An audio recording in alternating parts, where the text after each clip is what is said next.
Hey everyone, what's going on? Today I'm going to give you 3 tools inside of Davinci Resolve to make your color grades go from this to this. So if you want to learn how to become a better editor, drop a subscribe down below and let's get to the video. Here I've got some footage from one of the recent music videos I've shot. This one is Somebody with Malcolm and Polly Popper. If you guys are actually interested in watching my personal videos that I make, I'll put a link in the description to my second channel and you guys can look at all the music videos that I make personally for my clients if you're interested. As you can see, this is my grade, before the grade and after the grade. A very big difference and a grade that I really like. As you can see, I got my node tree here with a bunch of nodes, but the main 3, and I'm going to show you how to elevate your grades, are the HSV node, the color slice node, and the LUT node.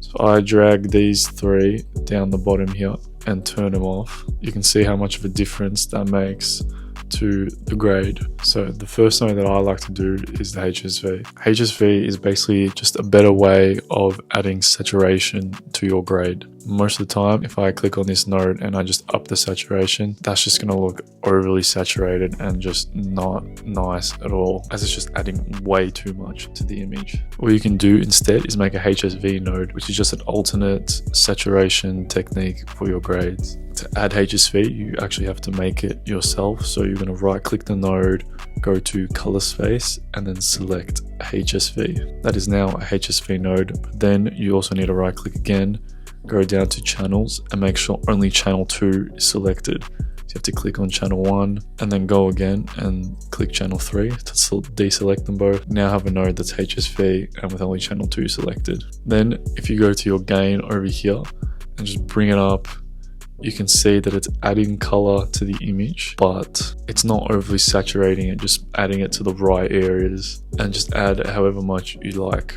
So when I turn it on and off, you can see that it just looks a whole lot better. The next tool we're going to be using is the color slice tool. This is also another way to add saturation to your image, but this one is a lot more detailed and you can selectively choose what color you want to saturate. So if you click on your color slice node and then go to the color slice tab, this icon here, it comes up with all these individual colors that you can choose to edit. If I want to make solely the sky in the background just a lot more brighter and saturated without affecting the subject and the object he's sitting on, I can go to blue and to the right here and just turn it up, and as you can see, it's only affecting the sky and making it more saturated. The option on the left is the density, and that's just going to make either brighter or darker, and also cyan is just a lighter shade of blue, so I'm going to up that as well. And as you can see, when I turn it on and off, it just makes that sky look a whole lot better. If you're not sure what color is selecting your part of your image, you can have this icon here and just hold to see that, okay, the cyan is selecting the sky and even a little bit of his pants as well. And then if I hold the blue is just affecting the whole sky. Same if I see the green, I can see that the green is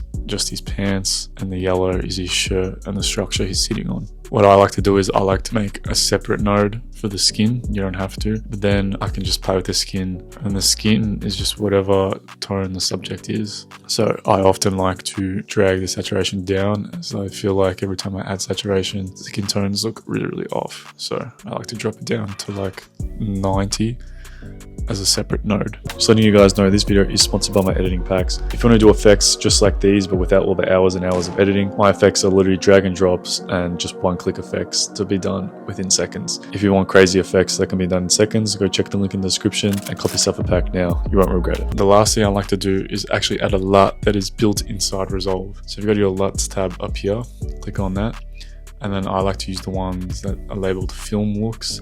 You can see that you have all these LUTs here that you can use inside of Resolve. So the ones at the top are the cooler ones, the ones at the bottom are the warmer ones. So I'm going to use D65 looks good. I'm going to drag that on and just add that to the node right there. Obviously that is way too overkill and it's actually just destroying the image.